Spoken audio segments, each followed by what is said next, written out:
Bu ev gerçekten çok ilginç.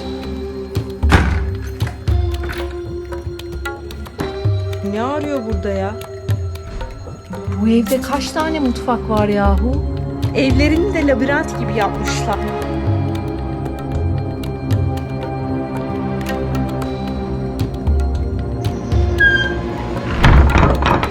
Işık yok ve ben gelirken bazen çok korkuyorum.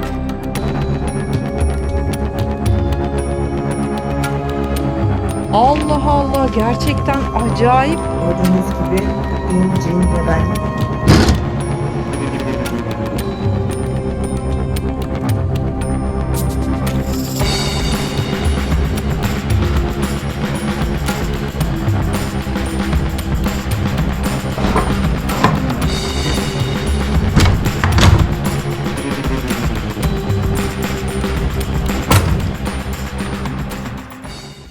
Herkese yeni bir videodan merhaba.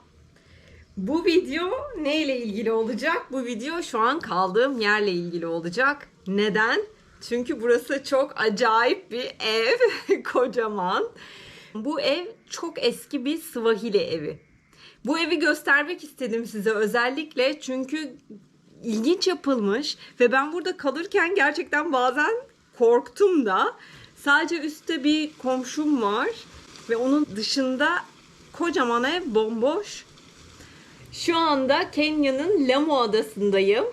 Lamu Adası Kenya'nın sahil şeridinde ve Somali'ye en yakın tarafında bir ada. Ve bu adanın tamamı, neredeyse tamamı Müslüman. Lamu Adası'nın Old Town bölgesi, yani benim şu anda bulunduğum bölge UNESCO Dünya Mirasları arasında ve tamamıyla koruma altında. Labirentli sokakları, ilginç yapıları, çok eski binaları ve 1370 yılında kurulmuş bir ada burası. Ve ben şu anda çok eski bir Swahili evindeyim. Ev gerçekten ilginç. Size göstermekte sabırsızlanıyorum. Hadi bakalım şimdi evi gezelim. Bakalım ev nasıl bir evmiş? Swahili evi nasıl oluyormuş? Hep beraber görelim.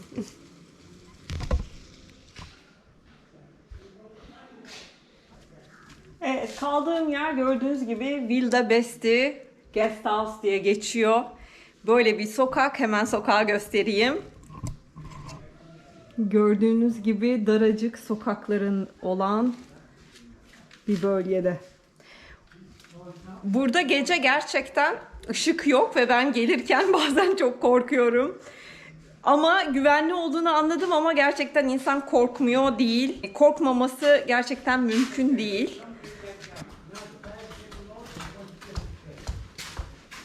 Ve buradan da otelin bu tarafından da böyle bir yol gidiyor. Gördüğünüz gibi bu şekilde daracık yollar var.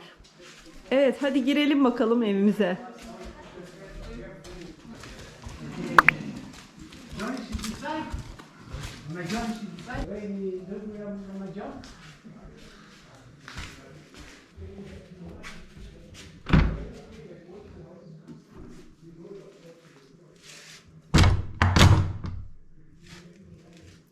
Kapılar gerçekten çok özel. Bütün Lamu Adası'nda bu şekilde el yapımı ahşap kapılar var. Evet, evin girişi şöyle tatlış. Böyle sanki bu kadarmış gibi gözüken. Ve böyle bir avlusu var. Yani o kadar çok böyle ara yerleri, orada mesela bir oda var. Şurada bir oda var falan. Gerçekten ne olduğunu bilmiyorum. Hiç girmedim. Ve burada böyle bir atölye var. Ve mesela burada bir merdiven var. Bu arada ben bu merdivenden çıkmadım. Buranın nereye gittiğini bilmiyorum. Ama gerçekten merak ettim. Şu anda gidip bakmak istiyorum. Beraber bakalım. Oh.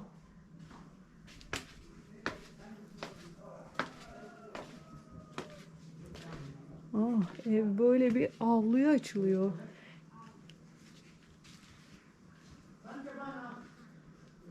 Burada da bir tane oda mı var?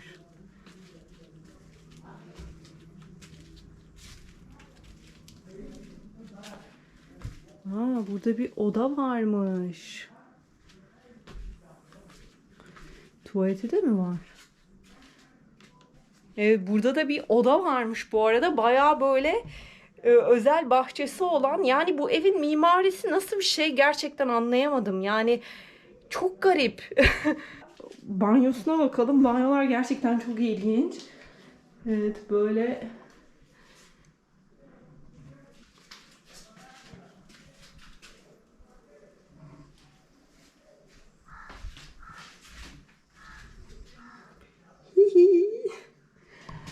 böyle duvar örmüşler ve ayırmışlar. Değişik. Işığı kapatalım. Böyle kapatalım yazık. Ve böyle bir bahçeye açılıyor. Düşünsenize. Aslında tatlı. Ya bu kadar çok eski olmasa biraz bakımla falan bu gerçekten acayip güzel bir oda şu anda burası. Ve kendine özel bir bahçesi falan var. Buradan yukarıya mı çıkılıyor? Allah Allah. Yani böyle işte garip, mesela yukarı çıkıyor. Nereye çıkıyor bakalım.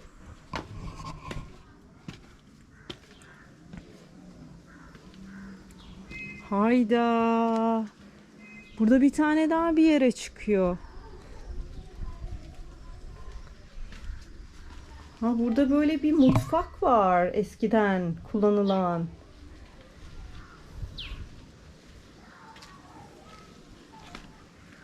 Burada bir yatak daha var. Ve bu yatak dışarıda. Ve bu yatağın böyle özel bahçesi var. Vay, çok iyiymiş. Böyle daha gidiyor. Nereye gidiyor? Burada oturma yeri yapmışlar. Bu karşısı da başka bir ev mi? Buraya mı bağlı bilmiyorum. Çünkü gerçekten buraya bağlı, yani bu evin içerisinde olabilir. O kadar değişik bir yapı, anlayamadım ben de. Orası buraya mı ait değil mi? Bakalım, göreceğiz. Ve şurada deniz manzarası var. Tuvalet de buradaymış. Çok ilginç değil mi? Mesela aşağıda bir tane daha bir şey var. Bu arada ben de sizinle birlikte ilk defa geziyorum bu evi. Yani sadece benim yürüdüğüm yoldan yukarı çıkılıyor. Onun dışında başka bir yer yok sanıyordum ama yani ev sürprizlerle dolu gerçekten. Nasıl yapmışlar bu evi? Nasıl olmuş anlamadım. Mesela benim kaldığım yeri göstereyim. Şuranın altından eve içeri girdim. Şurayı dolaştık birlikte. Ve benim kaldığım yer şu teras var. Terasın altı benim odam. Yani bu ev şöyle komple bir binadan oluşuyor aşağıya kadar. Ve şurası da dahil. Nasıl bir ev? Ve düşünsenize şurada yatağınız var. Cibinlikle kalıyorsunuz. Şurada mutfağınız var. Ve burada bahçeniz var. Begonvilleriniz var. Ve burada muhteşem deniz manzaranız var. Bu arada bu oteli birileri gelip baktı satın almak için. Eğer satın alırlarsa ya tabii ki yabancılar, çünkü 3 milyon Kenya şilini falan burası şu anda. Tabii ki yabancılar alacak.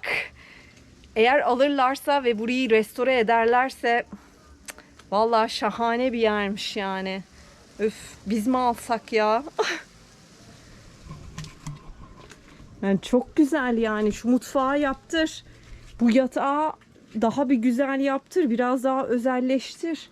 Şuralara minderler, şeyler koy. Güneşten korunmak için bir şeyler yap. Wow, çok tatlı, çok tatlı. Evet, aşağı geri inelim. Wow, bu burada ne arıyor ya? Allah Allah.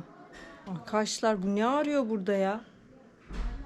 Ben bu evde tek başıma kalıyorum. Bu ne arıyor burada? Bu gece uyuyamayacağım galiba. Ve bu evin bu bölümü burada bitiyor. Mesela şurada bir pencere var. O nereye bakıyor? Hayda. Burada da bir şey var şimdi. Orada da bir kapı var. Burada da şuradan da merdivenle bir yere çıkılıyor. Allah Allah, gerçekten acayip acayip ilginç yani. Aşağıya doğru geri inelim.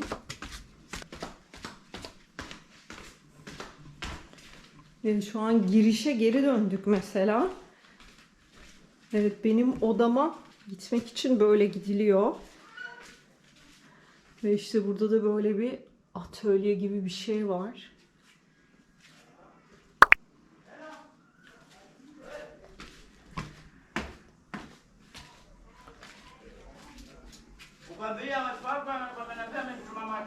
Burada bir oda var. Bilmiyorum, hiç açıp bakmadım.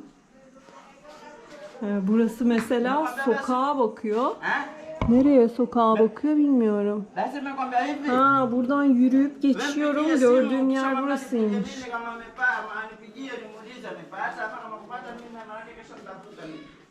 Şimdi binanın ikinci tarafındayız. Yani benim odama gittiğim taraftayız.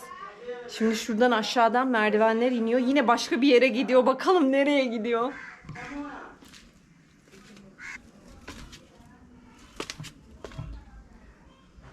Mesela burada böyle bir oturma yeri yapmışlar. Teras gibi. Ve sonra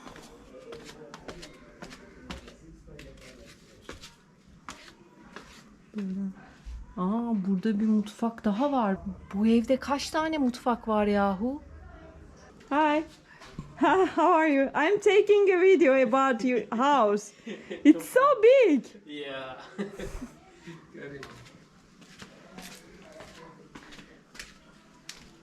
Burada da bir mutfak var, buzdolabı var. Burası da böyle bayağı bir havuz bile var. Burası da alt kat sanırım. Gerçekten çok bakımsız kalmış ama gerçekten bu eve bir restorasyon yapsalar, bakımını üstlenseler gerçekten muhteşem olacak. Bu eve guest house'a bakan bir kişi var, Joshua. O şu an burada kalıyor. Bütün evin sorumluluğu, işte misafirleri karşılıyor, temizliğini yapıyor, her şeyini o üstleniyor. Sadece bir kişi, o da altta kalıyor. Ben de yukarıdayım. Bir tane de komşum var. Evet, mesela böyle bu nedir? Burası nedir? Allah Allah. Şurası var ya, şurası. Şunun arkası sokak. Burada bir kapı var. Dışarıya mı açılıyor? Ne yapılıyor? Evet, ilginç. Müslüman tabloları.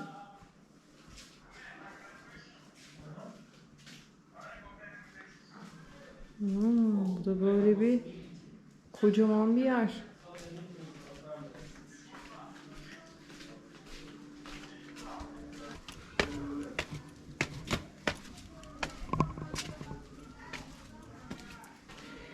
Evet, gelelim yukarıya doğru çıkalım. Yeşillikler çok güzel. Bunlar kalmış bari.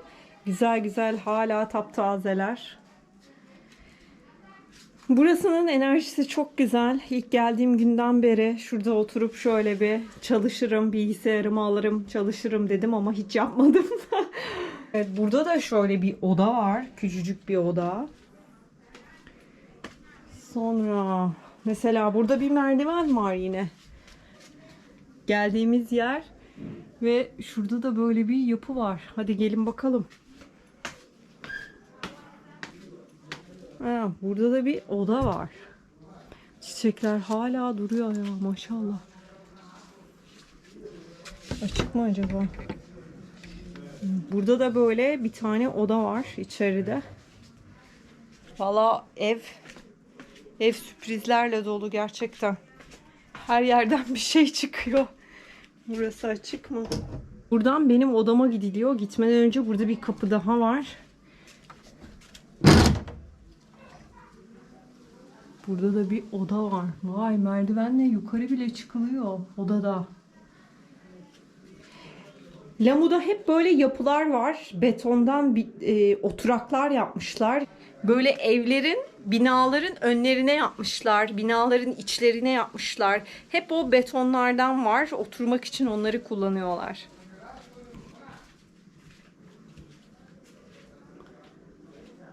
Burada bir yatak var. Bahçeyi görüyor. Ve yukarıya çıkıyor. Çıkalım mı? Kimse yoktur herhalde. Vallahi nasıl bir yer? Ha, burada da yatak var. Burada da böyle bir yatak var. Burası da bir oda olarak yapılmış. Ama buranın tuvaleti yok. Burada olabilir mi? Hayda, burası da başka bir yere çıkıyor. Burası nereye çıkıyor? Aa, burası benim odama çıkıyor. Ev çok acayip ya. Yani adanın sokakları labirent, evlerini de labirent gibi yapmışlar. Burada bu evde bayağı 10 aile falan yaşar galiba. Evet, şimdi devam edelim yukarıya doğru. Buradaki oda kilitli. Evet, böyle hep böyle şeyler yapılmış. Betonlar duvardan ve minder konulmuş. Hep böyle yaşıyorlar, oturuyorlar. Burası ne acaba? Gerçekten sürprizlerle dolu bir yer. Hadi bakalım, ilerleyelim.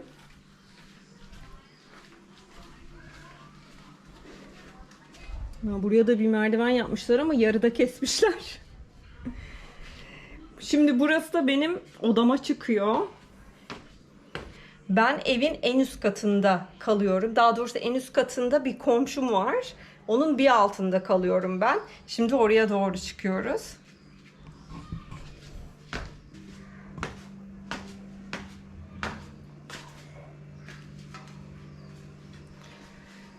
Burada bir mutfak var. Böyle buzdolabı, işte ocak falan.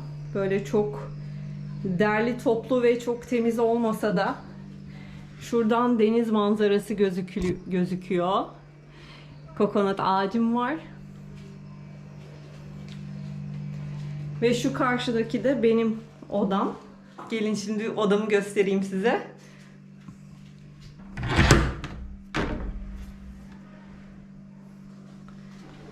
Evet, burası da benim odam. Şöyle bir yatağı var. Dediğim gibi yine duvarda böyle betondan oturak yapmışlar. Üzerine minder koyup. Bir masam var, çalışma masam. Şöyle bir dolap koymuşlar. Ve eşyalarımı da buraya koydum. Güzel bir oda bu arada burası. Benim çok içime sindi. Çok tatlı, böyle içinde vakit geçirmesi güzel. İşte buradan çıkıyorsun. Ada zaten burası. İki yürüyorsun labirentli sokaklarında, alışveriş yapıyorsun, geri geliyorsun. Yukarıda bir teras var. Şimdi onu da göstereceğim.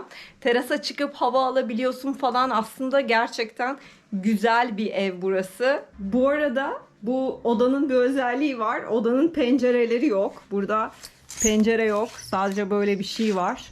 Aynı şekilde yatağımın kenarında da pencere yok.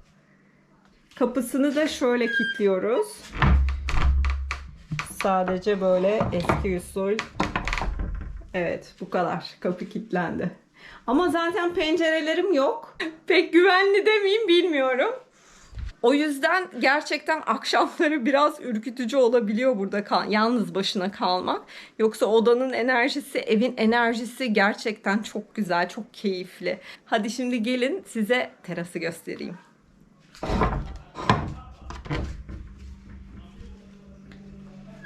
Odadan çıkınca böyle tekrar merdivenler var.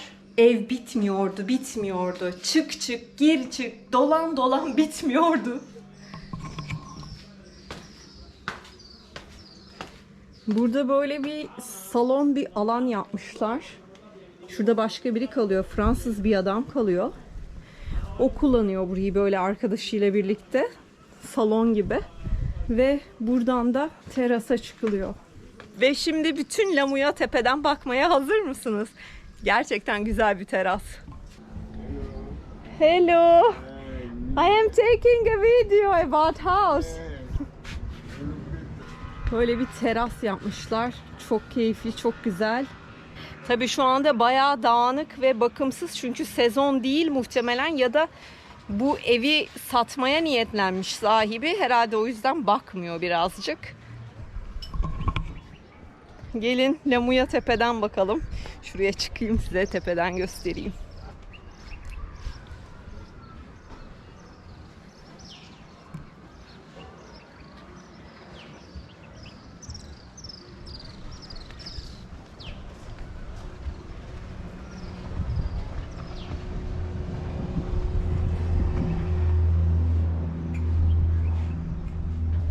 Şu karşıdaki orman gibi gözüken yerde başka bir ada bu arada. Manda Adası.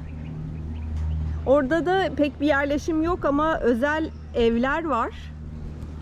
Kenya'nın bu sahil şeridi öyle bir olmuş ki bütün yabancılar buraları satın almış. Ben Kenyalılarla konuştum bu durumu ve dediler ki daha çok bu devlet yüzünden böyle. Çünkü bir yabancının bu ülkeye gelip bir yer satın alması, bir iş yapması falan çok kolay ve çok basitmiş. Dolayısıyla şu arkamda gördüğünüz küçük adadaki en güzel yerleri alıp kocaman evler yapmışlar. Ve Lamu Adası'nın Shela diye bölgesi var. Çok turistik bir bölge ve muhteşem denizi olan bir yer. En güzel sahil, deniz kenarındaki yerleri yine yabancılar almış. Yani şu anda Kenyalıların olan her şey yabancılara gitmiş. Çok fazla burada beyaz insan var. Çok fazla muzungu var. Mal sahibi olan, otel sahibi olan. Üzücü, üzücü.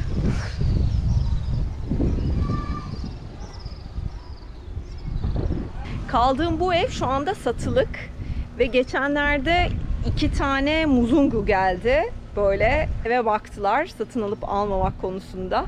Sanıyorum bu evin ücreti tamamı 3 milyon Kenya şilini civarı bir şeymiş. Yani öyle duydum. 3 milyon Kenya şilini bayağı bir para yapıyor. Şimdi hesaplamıştım ama tam hatırlamıyorum. Şuraya aşağıya yazarım. Gerçekten büyük para ama ada çok güzel bir ada. Çok keyifli bir ada.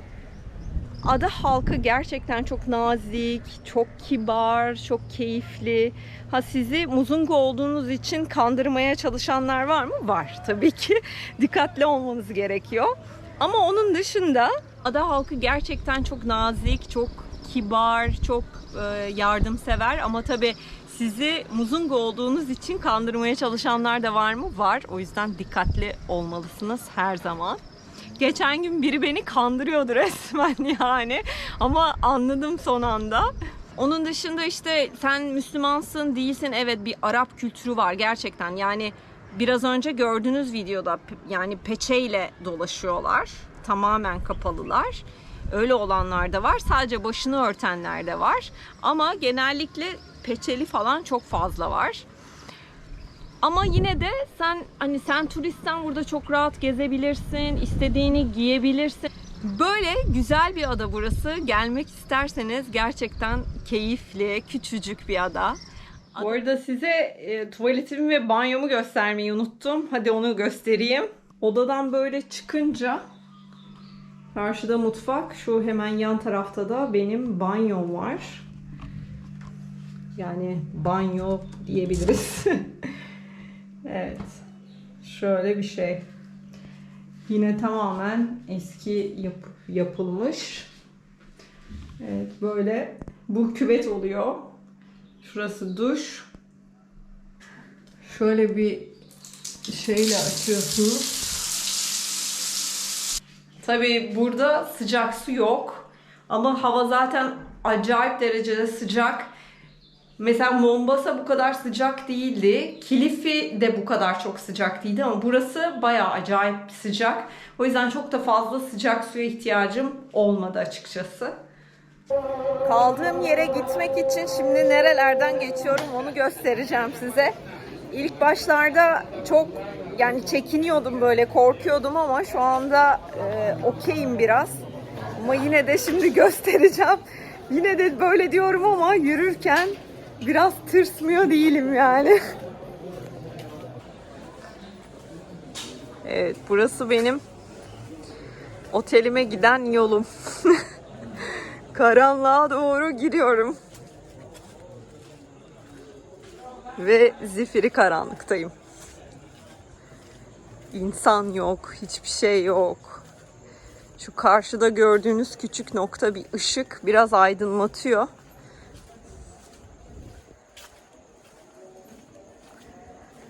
Şimdi sağa dönüyorum. Burada bir miktar daha fazla ışık var.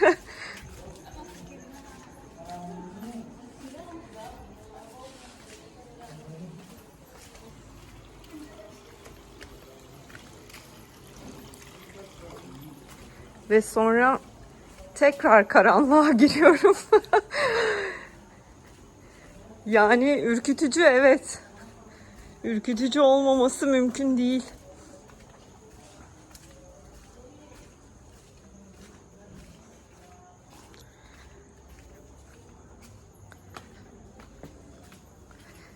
Tekrar sağa dönüyorum.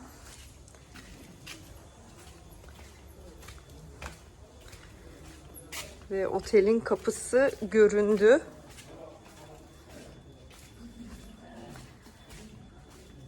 Evet, böyle de otele giriş yapıyorum. Şimdi size bir de otelin akşamki halini göstereceğim. Burası otelin sokağı. Tam şurası kapısı. Burası da önü. Yürüdüğüm gibi. Ve şimdi içerisi de yolda yürüdüğüm kadar korkutucu. Hadi gelin bakalım.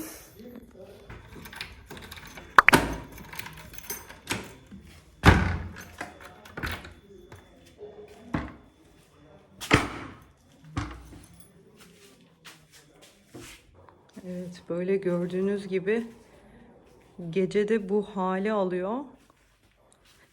Hiç kimse yok.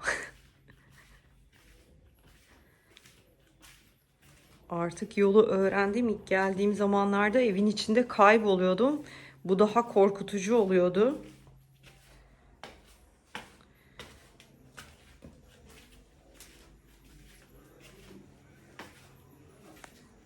Evet, gördüğünüz gibi İncin ve ben odama doğru gidiyorum.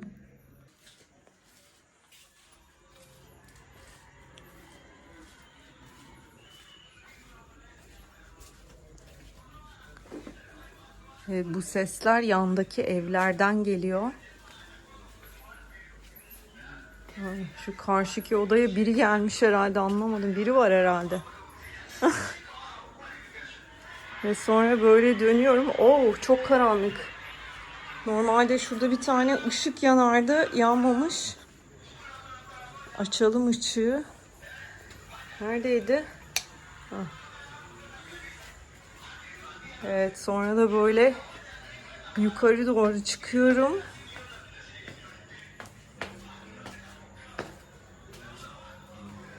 Ve odama ulaşıyorum.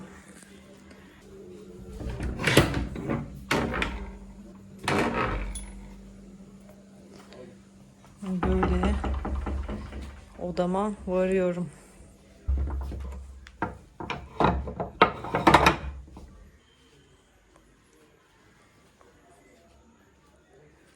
Evet, Lamu Adası'nda kaldığım yerde böyle bir yerdi. Gerçekten benim için çok ilginç bir deneyimdi. Siz de gördünüz nasıl bir yerde kaldım. Bunların hepsi ayrı ayrı bir deneyim oluyor benim için. Ne oluyor biliyor musunuz? Yani seyahat etmek, özellikle böyle sırt çantalı seyahat etmek çok acayip bir şey. Size o kadar çok şey öğretiyor ki anlatamam. Mesela her yeni bir yere gittiğimde hep böyle bir korkuyorum, böyle bir endişeleniyorum. Acaba sevecek miyim, nasıl bir yer gibi böyle bir sürü endişeler oluyor. Sonra ilk geldiğim gün o endişeler hala oluyor. Aa, işte burası güzel değil, burası nasıl bir yer, Ben burada mı kalacağım, burada mı yatacağım, nasıl olacak falan böyle. Aman Tanrım diye böyle bir endişelere kapılıyorsunuz gerçekten. Ya ben kapılıyorum. Sonra bir gün sonra bu endişeler geçiyor. Hatta bazen birkaç saat sonra bu endişeler geçiyor. Ama ilk seyahat etmeye başladığımda bu endişeler bayağı birkaç gün sürüyordu. Ben burada ne arıyorum, neden geldim falan gibi böyle. Ama o gittikçe azalıyor. Ama zaten her yere uyum sağlayabilen bir insan olduğum için gezginlik tabii biraz daha belki benim için kolay oluyor olabilir. Ama gerçekten seyahat etmek gerçekten çok şey öğretiyor. Çok şey öğretiyor. Ama tabii böyle uçağa binip, otele gidip, işte kafe, restoranları gezip sonra otelden tekrar evine dönmek falan gibi bir seyahatten bahsetmiyorum. Evet, elbette ki o da çok güzel şeyler öğretiyor. Çok güzel deneyimler onlarda. Ama bu gezgin hayatı gerçekten acayip bir şey. Şükürler olsun ki buradayım ve bu deneyimleri yaşıyorum ve her an kendimle ilgili yeni şeyler öğrenip yeni şeyler çözüyorum. Şükürler olsun. Ve bundan daha iyi nasıl olur?